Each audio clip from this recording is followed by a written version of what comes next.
এই, কি বললি তুই?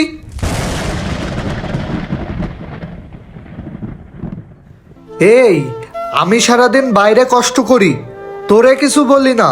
তুই যখন রান্না করিস তখন খাইতে আসি, তুই রান্না না করলে তাও তোরে কিছু বলি না। তোর কষ্ট হবে বলে থালা বাসন ধোয়া, কাপড় কাচা সব কাজ আমি করি।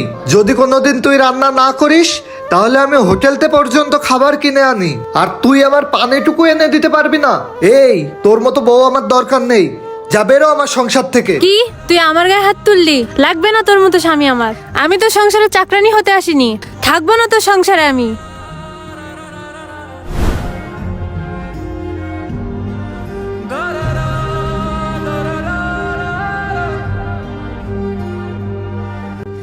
এই থাক তুই তোর সংসার নিয়ে, কালই তোকে আমি ডিভোর্স লেটার পাঠিয়ে দেব। তোর সংসার আমি করব না, আমি এখনই আমার বাবার বাসায় চলে যাচ্ছি।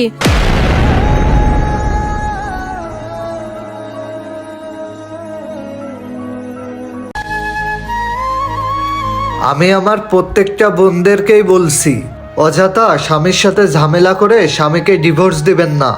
স্বামীর মর্যাদা বুঝতে শিখুন। একবার যদি স্বামীকে ডিভোর্স দেন তাহলে বুঝতে পারবেন দুনিয়াটা কত কঠিন, আপনি এই দুনিয়ার বুকে কতটা অসহায়। তাই আমি আমার সকল বোনদেরকে বলতে চাই, ডিভোর্সকে না বলুন।